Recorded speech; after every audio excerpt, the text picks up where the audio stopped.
Okay, See? right. Yes, we're live.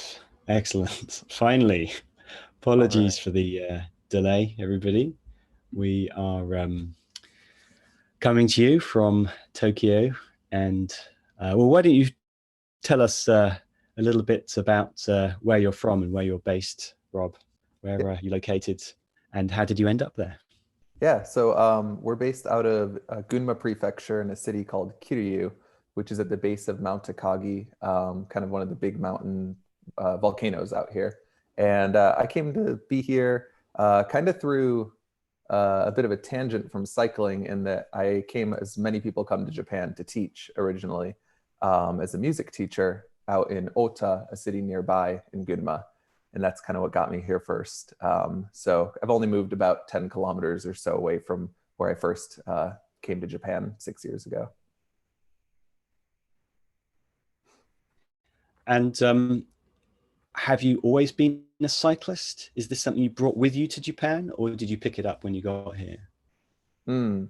Definitely brought it with me. I brought my bicycle over my guitar, which should have been a warning sign in hindsight. But I had not always been a cyclist. I actually picked up cycling while in college as a means of commuting and kind of just, uh, yeah, I got a bike, the old 10 speed to get back and forth between two campuses and fell in love with kind of just going out on exploration rides and then joined the bike team and then started racing and it kind of all spiraled into this. And of course, cyclists, any cyclists listening will be wondering: are we talking like mainly off-road, mainly on-road? Basically, the two types of cycling. The one that gets rather muddy, and the one that's like the Tour de France on the road. So, which one are It, you primarily, or much is it more both? much more like the Tour de France most of the time. Though I've gotten into gravel is a hot topic right now in cycling, which is basically like road people trying to be a little dirty but not too dirty. And so I've gotten myself into gravel a little as well. But out here we have really amazing pavement in Japan, so they kind of pave it if they're going to build a road. They don't really spend time with gravel roads, so they're kind of hard to come by. Yeah, and I mean, is Japan a better destination for road biking, or is off-road? Are there plenty of trails in the mountains? What would you say? Yeah, I definitely think it's I mean, I'm biased, but I think this is definitely one of the top destinations for road cycling in the world. Less talked about, but the infrastructure is definitely here for road cycling. The roads are pristine and very car-free when you get out of the big cities. But when it comes to off-road, what I've found is that they're starting to adopt a little bit of mountain biking at the ski resorts, which is really big, right? Like downhilling at the ski resorts. But all in all, the trails, at least on Honshu, are kind of either too steep and rooty and, like they're designed for hiking, most of the trails. Yeah. So they're just a little beyond like the average mountain biker. Maybe some real extreme people would find them fun, but you got to walk a lot. And there's some pockets in places. Nagano, I know, has been developing a little bit more trail system. But all in all, I think the summers here actually make it really difficult to be mountain biking a lot because basically your warm weather has so much rain and that damages the trail if you ride when it's wet. So you kind of don't want to do that. Yeah. And also, for disclaimer here, I was always an off-road Hmm. cyclist, although now I ride a fixie around town. Um, the um, the terrain is actually quite difficult here because the mountains are all rather steep, Mm. and yeah, I mean, I'm used to the rolling hills of the West Country in the UK, where you get these nice panoramic views and these fairly gentle ups and fairly gentle downs with a few kind of steep bits. But it seems the terrain, most of the mountains, at least on Honshu, are actually quite steep. Mm. So yeah, and they're this forest, so it's kind of Yeah. yeah, challenging. So we've laid a bit of background about you, Rob. Obviously, you run Bike Tour Japan. That's the your day-to-day activity. Um, what would you say are the kind of where are the kind of hotspots for cycling in Japan? Is there specific areas? Is it something you can pretty much enjoy anywhere in the country? I know there's the what's it called, the Shiname. Uh, is Shimanami. that correct? The Shina Shin. Say it again. Shimanami. Shimanami, yeah, Yeah. Shimanami, the kind of Onomichi to Shikoku Road. You Yeah. remember you saying that was a bit overrated, but perhaps you could tell us a little bit about the where in Japan one could go cycling. Yeah. Well, a good starting point if you're thinking of cycling in Japan is just thinking about getting out of the big cities. And it's not that the big cities you can't ride a bike. It's a really great way to get around them, but they can be quite congested. As anyone who's ridden in Tokyo would tell you, you get onto some of the river paths there, and especially during commuting hours, it's kind of the only place you can ride that's not full of cars. And then when you get on them, they can be pretty congested with just walkers, people doing their daily exercise and stuff. So it's not a place where you can kind of just cruise aimlessly, or I shouldn't say aimlessly, without having to worry about hitting people, basically. But yeah, when it comes to good places to ride here, there really is a lot of great places. We're really biased towards the kind of area we're in out here, Gunma, Tochigi, what would be like kind of the northwest Kanto area, because of its really awesome weather and infrastructure that we have out here. You're out in some really amazing rural riding, great Satoyama Inaka experience, but you still have the kind of creature comforts that you would want. You're not just out in the total wilderness where it's completely no man's land. There's still a lot of great restaurants and ryokans around. But yeah, the Shimanami Kaido is awesome. It's definitely great for people who are not as experienced cyclists who want to get a riding trip in. We do trips down there as well in the Shikoku area. But you really don't have to. I mean, Kyoto has some great riding on the outskirts of Kyoto. Like they recently finished off a large section of Lake Biwa's cycling path. And I know for you guys in Tokyo, how do you say it? Kusagami Ko? The lake that's up near, do you know the lake, the big one out in Chiba that's near Tsukuba? I'm sorry, I don't know what that's called. Yeah, anyways, they've been doing a lot of infrastructure projects lately to put basically complete bike paths around lakes that are quite large here. And they've been really great. So if you're like kind of on a very recreational level, you don't need to look too far just kind of beyond the cities. But in terms of like our favorite, again, like the weather out here is kind of amazing most of the year, and that we get a lot more sun than the rest of Japan, which is just helpful with biking, not being wet. Yeah. Yeah, I mean, certainly in my experience of the Kanto area, the road infrastructure into the countryside is in another class. Like there's these obviously, Yeah. Hundreds of millions of dollars of spending on these incredible roads, which seemingly aren't used that much. This is an Yeah. interesting digression, like the Japanese bureaucratic engine laying roads into the countryside.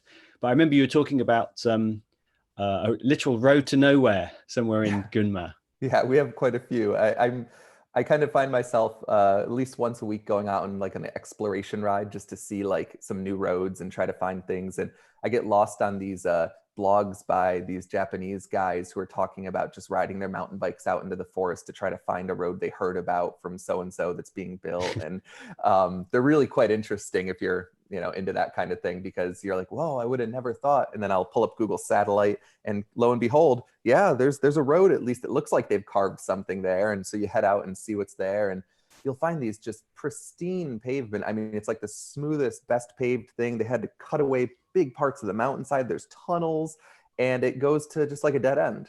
And then you're like, well, we got 3/4 of the way up the mountain, and then we just kind of stopped. And this project's been going Yeah, on since the 50s. And then you look at like the diagrams, and they go, oh, well, this is going to connect to that road. It's going to connect to that road. It's going to connect to that. And they're all not connected quite yet. And they've been going on for like 50 years. And you're like, is it ever going to be connected?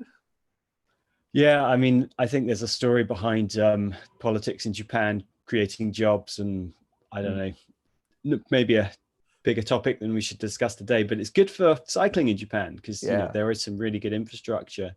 I have noticed the occasional slightly neglected road, but obviously Gunma Tojigi is great in terms of infrastructure. Do you know of any other kind of spots, and what other spots would you recommend people to cycle as Yeah. a bike A tour good, Japan? a good way to think of it is that it's going to depend on the level of riding you want, right? So if you want the flatter riding, you really do need to stay near the water, because again, Japan is really mountainous, and save for the occasional river paths, We tend to prefer kind of our flat area of the Kanto Plains or the Shimanami area for the flatter stuff. So if you want the more casual riding, those are kind of our two hot spots. But when it comes to mountains, I mean, if you want the big stuff, like you can't not go to Nagano. Like that's the mecca of epic mountain roads. And so we do some trips over there as well, our biggest, like highest level difficulty trips. Obviously Mount Norikura is the highest mountain road in Japan. And that goes up to about, what, 2,700 meters and change, starting from a valley at Matsumoto of like 500, I want to say, if you start in Matsumoto City proper. Yeah. Is that the pass that goes over from sort of Nagano and kind of ends up in Yamanashi? Or is that a different one? Gifu, maybe? I'm thinking of another one. There's another high mountain pass in Yamanashi that goes up to about 2,500 around Mount Kimpu, I think it's called. Yeah. No, this is a different one. That's a little south of there, I believe. South. Yeah. This one, if you're in Matsumoto City, it would connect you to Takayama on the other side. Right. Yeah. So that's like right in the middle of Japan. That's where the Central Alps are. Right. And so that's definitely a huge area for riding. And the kind of beauty of that road too is that even people who are not, I mean, it's a high mountain, it's got altitude, it's got all that going on, but even non-avid cyclists like to go to it, or even hikers will go on it because it's a eco zone on the Nagano side. So Gifu side you can drive up, but the Nagano side only allows a bus that goes up it because it's like a national park eco zone. So you basically get the entire road to yourself except for the 1 hourly bus that comes by, which is just like something you can't experience in a high pass anywhere else in the world. Right. Amazing. I'm sold. I went, in fact, I went hiking last autumn in the Central Alps to find Japan's most remote onsen. What was it called? Takamigahara or something. And it's not too far from Takayama. I remember looking at the mountain maps. So yeah, I'd love to return back to that area. Yeah. So we've talked a little bit about the terrain. Obviously, the views would probably vary depending where you're in Japan. I've noticed the hikes I do in the Kanto area, you tend not to be able to see much until you get to the top. Would you think it's a bit different with the higher passes in Nagano? Is there more kind of vistas for you to see? Or is Gunma, are the views better across the boards? Where do you get a good viewpoint? And where is it more forest cycling? Yeah, that's a good point. We like to think that the bulk of our riding out here that's really great is the Rindo roads, right? All the forest roads. And so you do end up these kind of like deep in the hearts of the forests, winding through them and then pop out for a nice view every once in a while. But the other cool thing is that because a lot of the roads are built for logging, they'll have a section that's cut out often. So you will kind of pass by these sections where they've already logged a certain part of the road and you get this epic vista kind of midway through a climb or something. Nagano, certainly the higher passes, the two that come to mind, obviously Norikura, for the last 500 meters again, you're on like the top of a rocky volcano. It's really cool. And then you've got like the Utsukushigahara is really big, or like the Venus line. I don't know if you've heard of the Kirigamine area. Where's that? So if Nagano Valley, where Matsumoto and Nagano City are in, if you go on the east side of that, you've got the Utsukushigahara and the Kirigamine. And they're two very different highlands that are attached to one another. The Utsukushigahara, as the name would imply, is just a beautiful highland. And it's this high grassland where there's like cows grazing. And it's literally like kind of like a badland situation where on the Matsumoto side, the ground just literally falls off. It's just like a massive drop of, and the other side's kind of got more mountains leading to the Saku Valley. But then the Kirigamine is a high, as it would imply, a misty highland, but it's actually very dry most of the time because it mists, but it doesn't rain there as much. So you get these contrasts of this like very lush kind of with birch forests, highland with meadows, and then right next to it, just like 5 kilometers away, is this like high bald mountaintop, and the roads up there are just like endless vistas. Like if you go ride those roads, it's just like the entire time is a panoramic, beautiful view. You've either got Minami Alps or Kita Alps or like Mount Asama in any direction. Oh, amazing. Amazing. I love a good vista. Yeah. That's all I search for. That kind of reflects my hiking experience. As you head towards the Central Alps or that kind of Naganol region, you tend to get much more of a view because you're higher up and there's less forest because there's no logging because the mountains are more remote. Whereas the mountains which are kind of closer to the developed areas like Kanto, it tends to be much more forestry, and I find those hikes slightly less appealing than when there's a beautiful vista more of the time. And I think that's one big difference between hiking and cycling in this area is that I agree. When you go hiking, you kind of get like in this bamboo, like, you know, got that like ankle high bamboo with like kind of the overhead trees going on most of the time. But because of the way that they build the roads here, I think you more often get to see more because they're kind of hanging off the mountains a lot more. Right. So what about time of year? What seasons would typically be good for cycling? Well, at least again, Japan's really large and there's lots of microclimates, but in our Kanto region, it would certainly be springs and falls are definitely your best time. Fall, I would say, is the best for cycling because, again, you want, ideally, the more sunshine you have or the less rain really that you have, the more enjoyable situations can be. And the fall colors out here can just be incredible. You know, the entire mountain will just be painted with fall colors. So yeah, we find like September through December, even like into Christmas time, you can ride around here because it's very sunny. And then spring, you would be looking at like cherry blossom season. So as early as like mid-March or so, and then all the way to maybe June. You want to kind of drop off. We'll still do the high mountains in June, July, but it gets pretty hot even in Nagano come those times. Yeah. Yeah. Yeah, that's a recipe for sweat. Yeah. I once did a 10K charity run in August. That was brutal.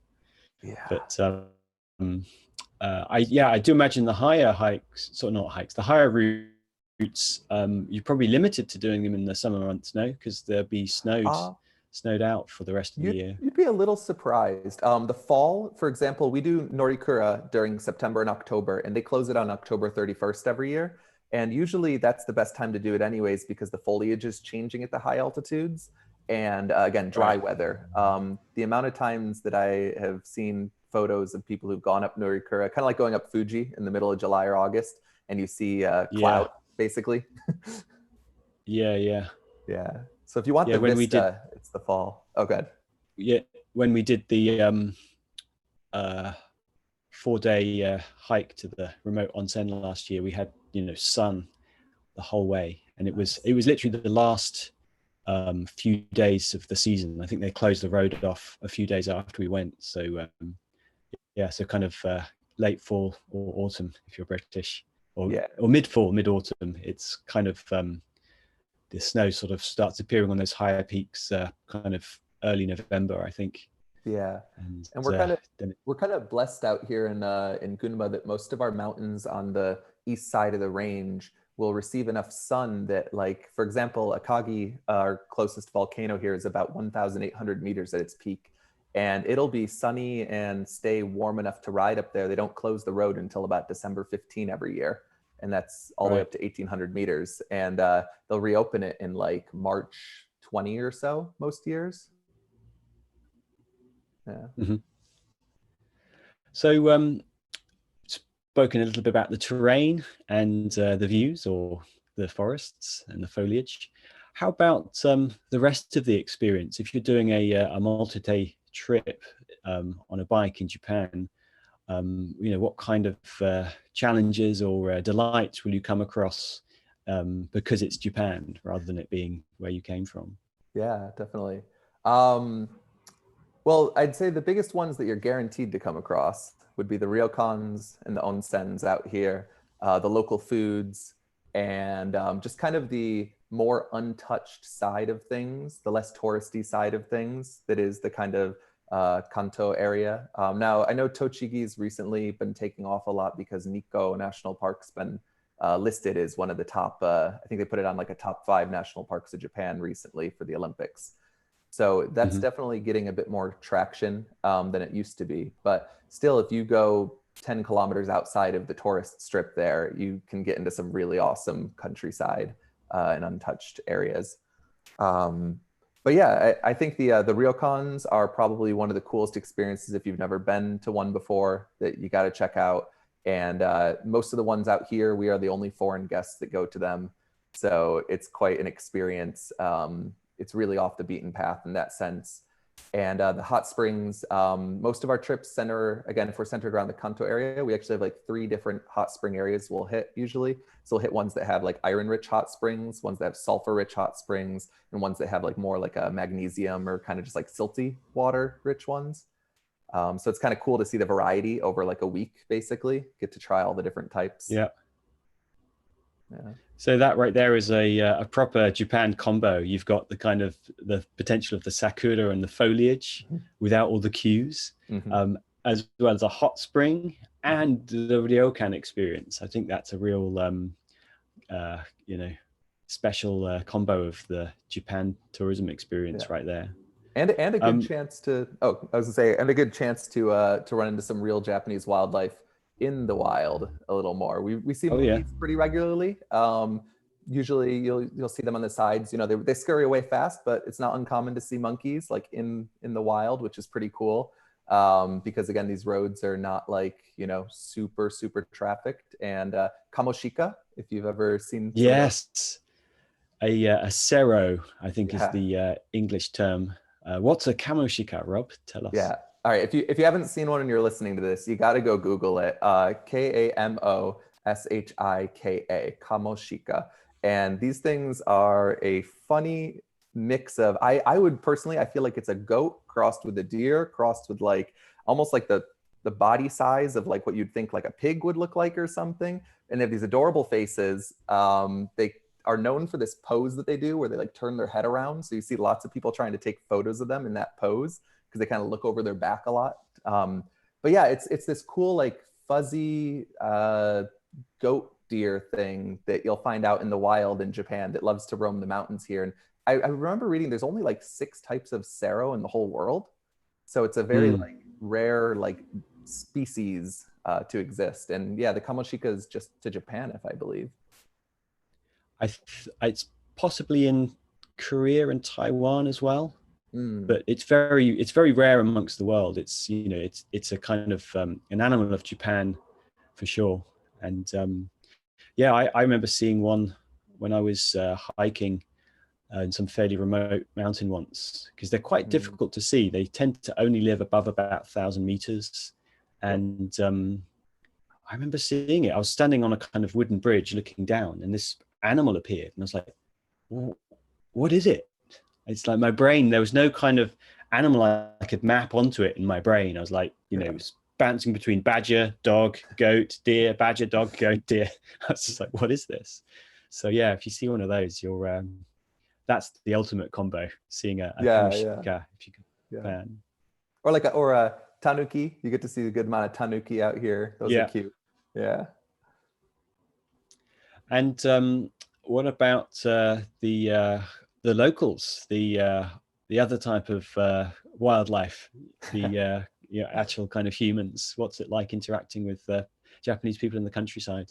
Yeah, I mean, for sure, you coming through with a gang of 10 foreigners on bicycles in tight clothing often can be a bit of a, you know, not normal sight for them out here, but they tend to be really interested in us coming out there and really, really friendly. The ryokans are always so excited to meet everybody and like where the people are from and kind of learn about the different places. A lot of the locals out here probably live within this area or have, you know, they've lived here kind of solely. So we're kind of like bringing in a whole different perspective on things a little bit coming out this way. But it's really nice out here. Like people genuinely are interested when they see kind of something out of the ordinary, I think, coming by. Yeah, my experience, it's always delightful going to the countryside in Japan. You know, it's so different from the main cities. It's like being in a different country. And I mean, it can be a little tricky communicating sometimes Mm, because generally people aren't English speakers in Japan, especially older people and people in the countryside. But as you say, you know, they're always very interested in people who've come from overseas and very welcoming. And yeah, it's. I think that's one of the things which makes a trip to Japan really special is staying in a ryokan or a minshiku. mhm. Um, do you have people staying in minshikus as well as ryokans? Is that something you have experience with and Yeah, offer in your tours? yeah, we do. We do have a little bit of that. The Yeah, the variety of them out here is a little bit less, I find. The ryokan scene is a bit bigger in the Gunma area than the Minshuku scene, but when we're up in Tochigi, definitely, we stay out there in some.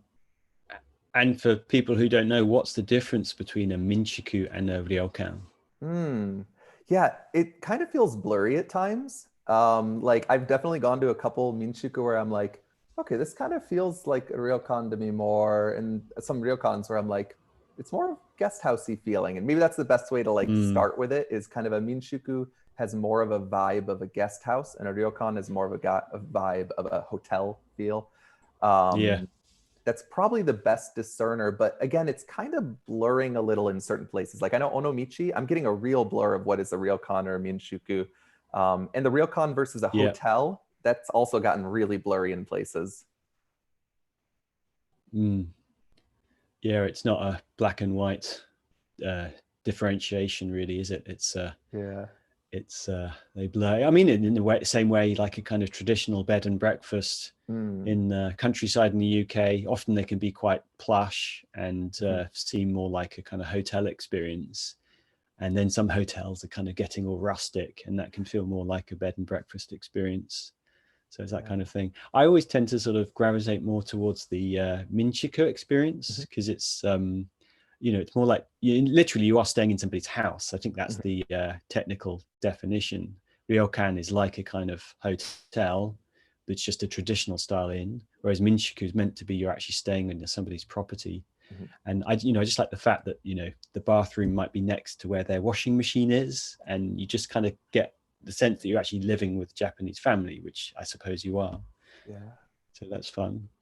So how about the logistics of cycling in Japan? Is it quite easy to rent bikes here? Is it better to bring a bike? How does one bring a bike on a plane? Can you talk Mhm. about any of that?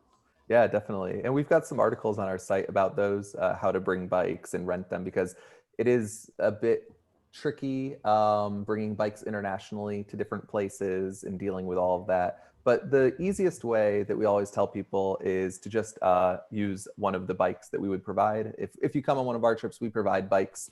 Got a wall of them back here and many more in other rooms. But basically, we'll provide a bike for any trip, road bikes or hybrid style. But if you want to bring your own, we do have guests that do that. The easiest way is to fly with it, to take it with you on the plane. It's usually the cheapest way too, because the shipping of a bike, it's kind of a large box. It's pretty heavy.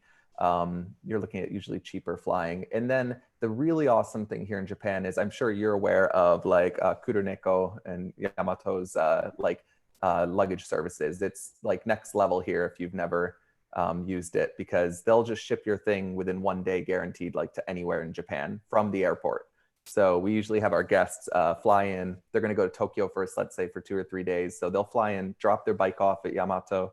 They'll ship it out to us. We'll assemble it for them. And then they're ready to ride it in 2 or 3 days when they come out to visit us.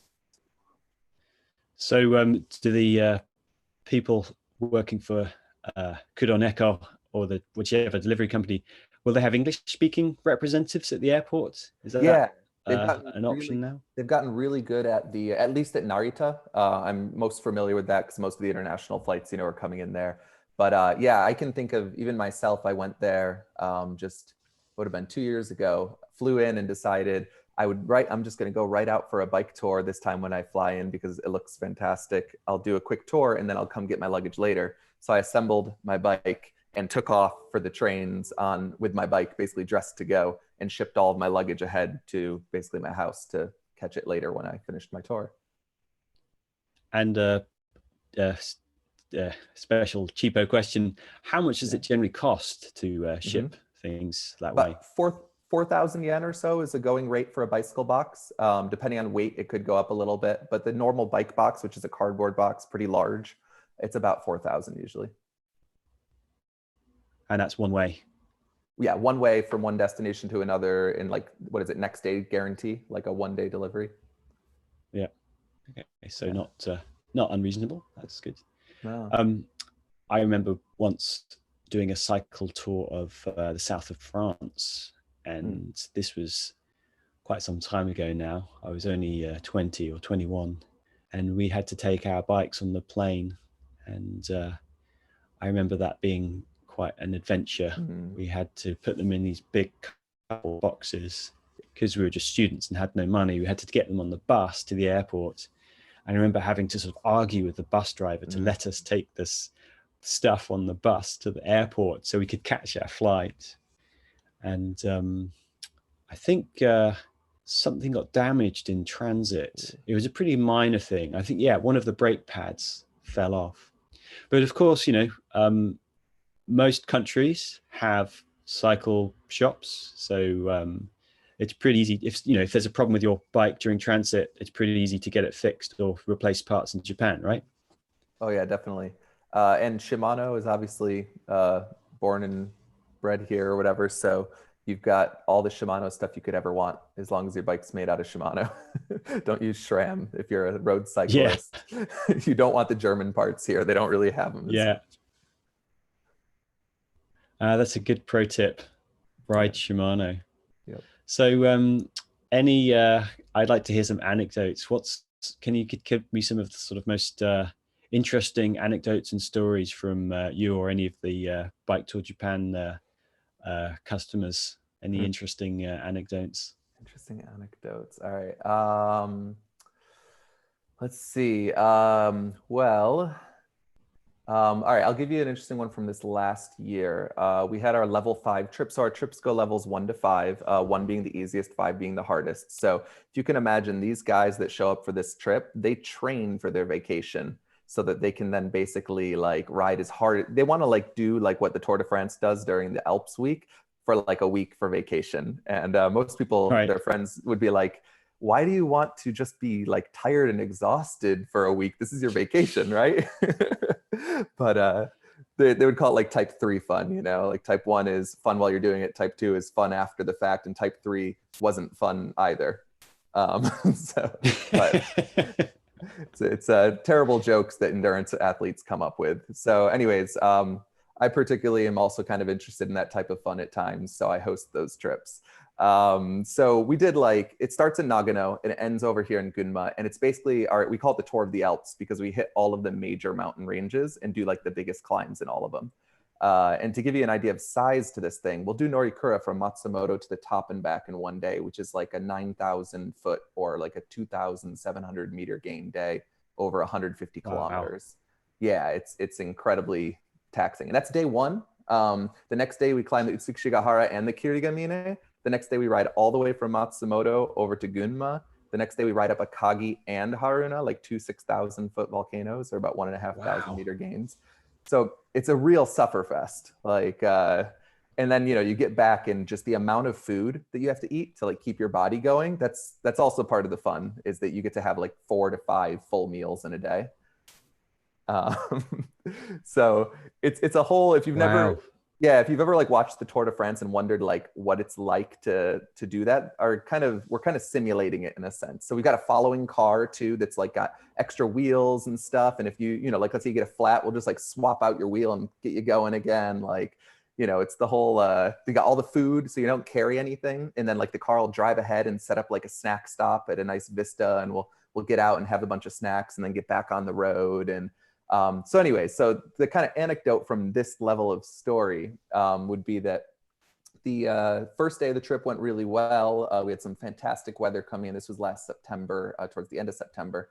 And then the following day, we go up Norikura and we have decent weather. Gets a little cloudy on us, but like it's still a good day. And end at a hot spring there. We get to end at this really nice hot spring that's out in the Norikura Kogen. So you get to ride up the whole mountain and then end like with vistas of it, which is really cool. But then the next day, we're supposed to do we are going to do the Utsukushigahara Kirigamine loop. And again, like you've described, Chris, like you've got to climb through these forests to get up to the vistas. So we start in Matsumoto Valley, we're going to climb through the forest, and these are like 2,000 meter gains. So we're going to start at like the bottom, get up to over 2,000 meters, come down the other side, get up to over 2,000 again, and come down one more time. That's the day on paper. And it just so happens that day a typhoon decides to roll in. And it was supposed to be scheduled to roll in the evening. It's coming in way earlier, and we got to kind of work with it. So we're having 70-kilometer-an-hour gusts of headwind as we head out to that first forest road. And I'm thinking, I mean, literally, we're not moving. We're going 5 or 10 kilometers an hour in a line. Like I'm at the front, just like working as hard as I can just to keep us moving forward. And I'm thinking, oh no, like we're gonna have to call today. Like this is not gonna be rideable, you know? But I keep holding out for the fact that when you get to the forest, you're gonna have the trees, right? We get to the trees, maybe they're gonna protect us a little bit. So it takes us an hour to cover what would have covered in 15, 20 minutes. And that's at the beginning of the day before we've even started going uphill. Like we are exhausted just going flat to the beginning of the climb. We get to the bottom, we turn onto the forest roads, and luckily they do provide all that shelter that we need. So we're going up the hill, we're climbing up, we get to the top, and I'm thinking, all right, there's about 1 kilometer at the top here that's exposure. Remember I was telling you the Kirigamine is like this bald, like grassland up there. And it's called the Misty Highlands, and it was very misty, and the wind was just incredible. I've never personally experienced like gusts that were coming at us there. So we're kind of in this like peloton, this little group of cyclists all huddled together as we're riding across it in order to basically protect one another from the gusts of wind. And we get over the top of it and we get down to our lunch stop that's like kind of halfway down the valley. And I'm looking around thinking, oh gosh, like everyone's gonna want to call it and just get in the car. And they just look at each other and go, this is like the coolest riding day ever. I can't believe we're gonna go climb another mountain.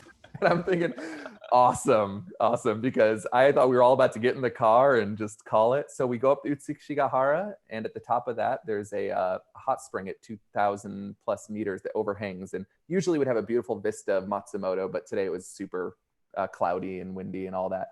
But we get up to it, and everyone's super excited to have gotten over the last climb. We got through the day.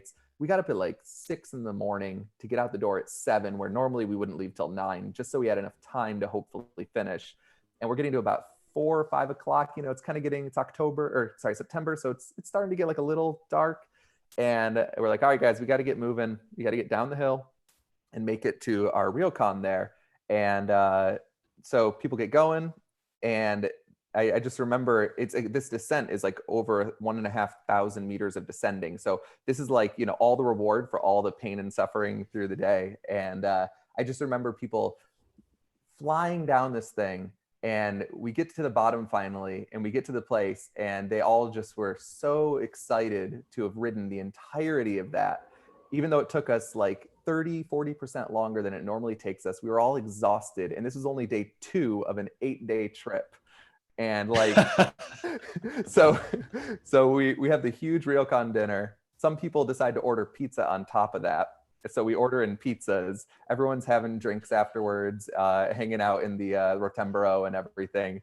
And it set the tone for the rest of the week. It was just such an awesome, like, you know, we like, it can't be any more intense than that. And everyone was so excited on it, you know? Amazing. Yeah. I'm really interested now. An 8-day cycle, that being day 2. Yeah. Wow. So I was going to say, if anyone has any questions, to ask them in the chat. And Greg Lane. Hello, Greg. Greg has asked a question pertinent. What's a level 1 tour like? That's a level 5 tour. What's a level 1 tour like? That's a great question. If level 5 is, the point is to ride to pass things quickly. It's a bad way to say it, but like, let's pretend that, you know, you want to keep the speed up, you want to keep moving. We stop for things, but like a level 1, the point is to use the bike to get from one food or shrine or other stop. It's more of a means of getting between things. For example, the Shimanami Kaido is a level 2 in our book. It's relatively flat. The days are no more than, say, 40 or 50K a day of relatively flat riding. And we do a lot of stopping. So you're probably going to ride for like 10 to 15K. We'll do a stop for maybe like a cultural site or meet a farmer or something. We'll do another 10 or 15K. We'll stop for lunch somewhere. We'll do another 10 or 15K. We'll stop for a vista for maybe some more information about an area or some other like thing to see, a shrine. You know, we might stop at like a famous shrine and go explore that by foot. There's a lot of on and off the bike. Whereas a 3, you might be upping those rates or the days now to a little more climbing, maybe 70K a day is normal. A 4, you're getting a decent amount more climbing, maybe 100K a day is normal. A 5, you're looking at well over 100K, well over 2,000 meters every day. So it sounds like level 5 is pretty much that's at pro level, people who do competitions. Level 4 might be somebody. Oh, Yeah. perhaps you could explain if you break it down. Level 5, I would say you're going to want to train for your trip. Like you don't come into a level 5 trip without having trained into it. That's like a good way. So if you're not thinking I want to train for vacation, it's probably already not the right idea for you. Level 3s and 2s are definitely where the majority of people sit on trips. A level 3 is probably someone who rides a bike regularly, doesn't mind climbing, but is still looking to experience a lot of things off the bike and have time to, the pace is still at a pace where we're going to stop and really appreciate everything and enjoy it. Level 4 is kind of just like a little in between the two. It's maybe a little bit we're going to ride really hard, a little bit we're going to stop and take time off the bike. But again, I think the 3 and the 2 are really where the majority of people that are going to sit, unless you already consider yourself a really avid cyclist. Like one great way we actually ask if you're going to come on a level 5 trip, you have to send us kind of a resume of your ride ability, like Right. which is usually like a Strava account where you're keeping track of your rides so we can see how fast you're riding. Your Strava history or something. Exactly. We kind of want to vet you, and they probably want to be vetted. Like some people send in like a full, like all the different big rides I've done and everything. So I guess since there's a lot of mountains here, I'm assuming quite a lot of the routes would be harder, or is that a mistake? Are there kind of level 1, level 2 rides pretty much anywhere in Japan? Yeah, in terms of anywhere, I can't speak to that because you're right. There's a lot of mountainous terrain here. But in terms of our Kanto area, we have levels 1 to 5 here and plenty. We also do like a self-guided option where we basically give a route booklet to anyone, and it's got 40 routes in it, 8 at each level. So just on a level 1 level, for example, in this area, you could be riding river paths, you could be riding small valleys that are very gentle inclines up and down, where you don't have to deal with any cars or any real steepness or anything, and still get an awesome experience seeing the shrines and the different kind of like nature of the area. But yeah, I think that it's easy to climb if you want to climb here, but we've kind of, again, this Kanto area is kind of blessed with these really long valleys that are very nice, gentle grades. So between that and the river paths, we can, do some really awesome flat riding too.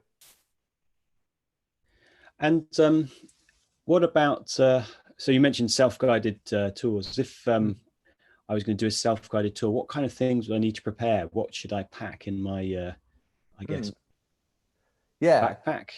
What kind of luggage could I bring with me? What the logistics and what preparation is required for a self-guided trip? Yeah, so the self-guided trips, you kind of just pick how many days you would like, and then the level of ryokan you'd like to stay at, if you'd want to stay at a standard or a premium level ryokan. But you can also choose how many times you want to move.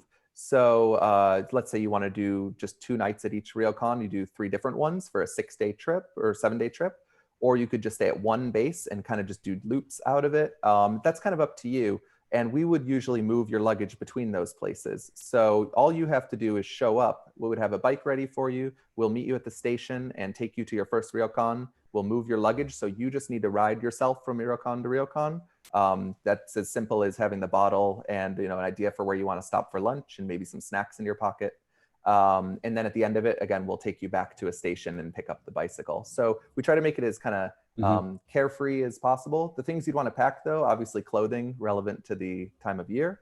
You'd probably want to be packing, if you're someone who brings your own, say, a lot of people like to bring their own saddle because they want, the points of contact, you would say. If you have shoes that clip in, you would bring something like that. But we also have the flat pedals for normal shoes. You just want to wear trainers. Some people like to bring their own helmets. We have a bunch of helmets, but again, it's kind of like a comfort preference thing. Yeah, and that's kind of about it. If you want to bring your own bike, you can. But again, we've got both hybrid style flat bar bikes, really nice lightweight aluminum ones, and we have carbon fiber road bikes as well.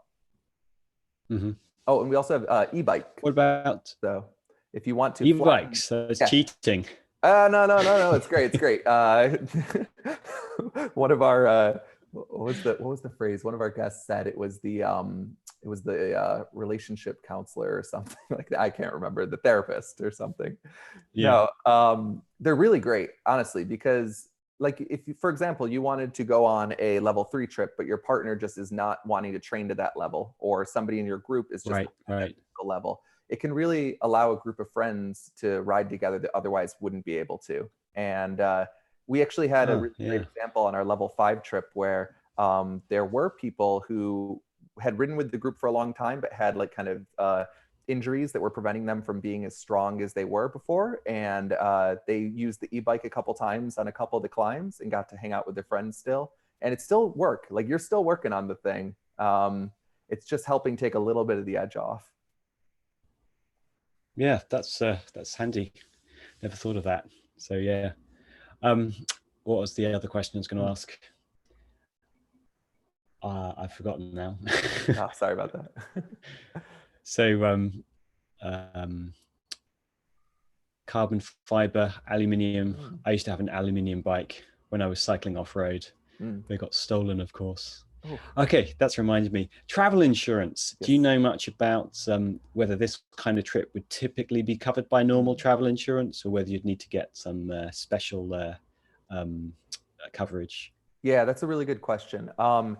Obviously, every different travel insurance is different. And if your standard insurances cover travel, like, you got to look at your specific details of that. But we do know that the majority of companies that do travel insurance will cover a cycling related trip as long as you stay on the road. It's when you go off-road that things really quickly become uncovered. So like mountain biking is very quickly uncovered, things like that. We stay on public roads the whole time, so we usually are covered under those, but you would want to check with this specific company. We definitely recommend travel insurance. It's a very little amount of money for a lot of security. And yeah, and especially if you have a health insurance plan, most people, I know Americans are always wondering about coverage with that. You really do have to check with your individual coverage, but you can buy secondary policies. Right. Yeah, it's always a good idea to be insured when you're traveling somewhere like Japan, where developed country, the healthcare is not going to be cheap. It's cheap if you live here and you're covered by the universal healthcare, but if you're visiting here, you'll get slapped with a bill. It's not like going somewhere like Thailand, where it's it's relatively cheap and still good. So I thought might finish asking you, do you have many tips about just kind of using bikes around cities, renting bikes in cities? Is that something you've got experience with in Japan? Yeah.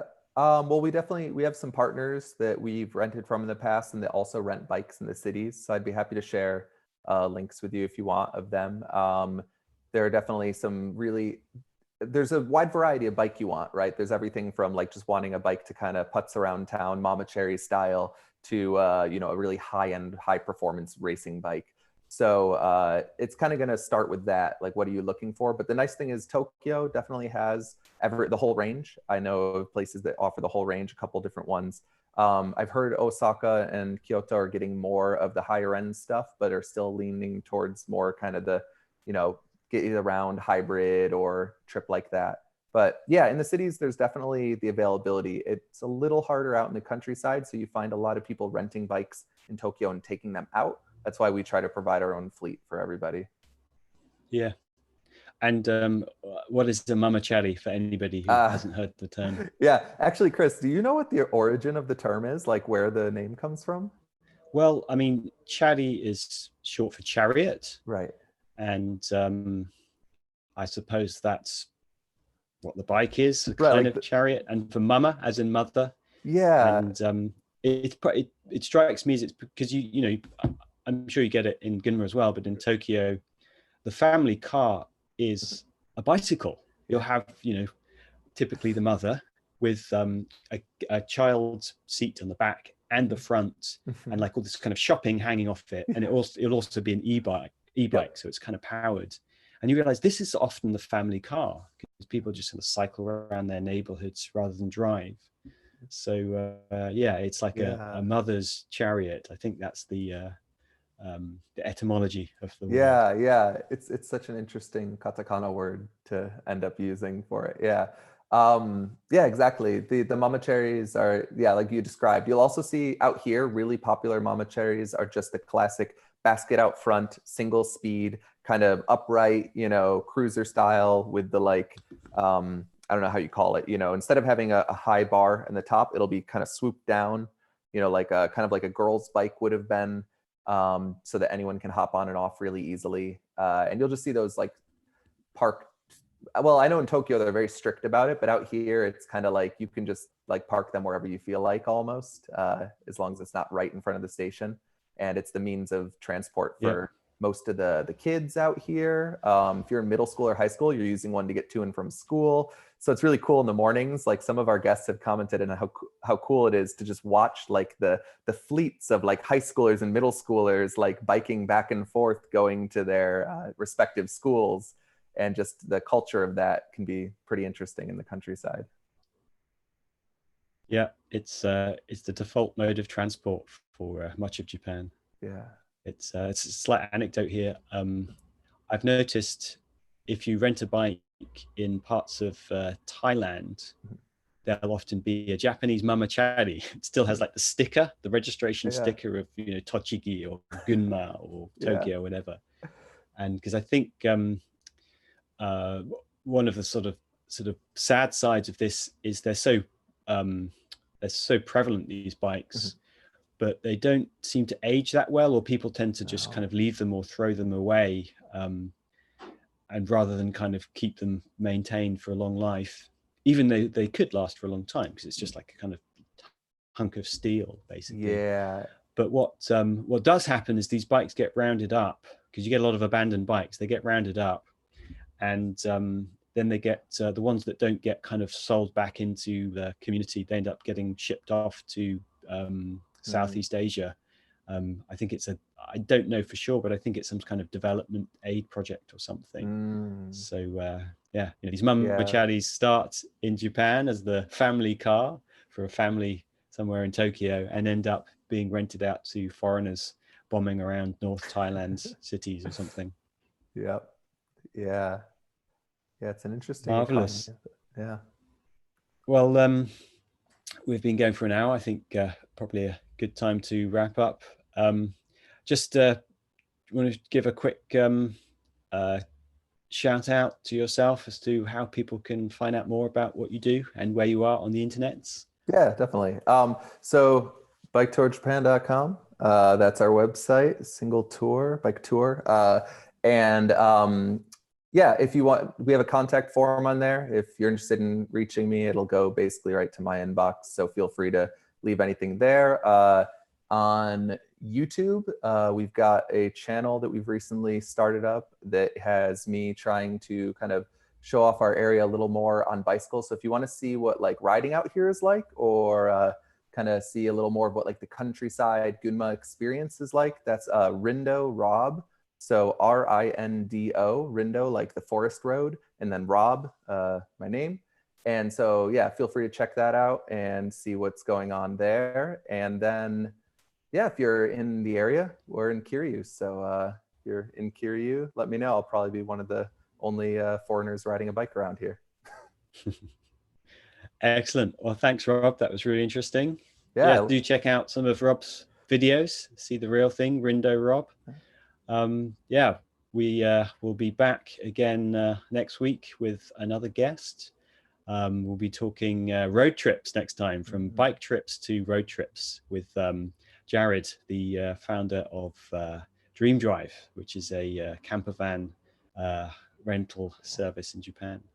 So anyway, thanks again, Rob. And thanks everyone for tuning in. Yeah, thanks again, Chris. All right. Have a good one. Cheerio. Cheers. Bye.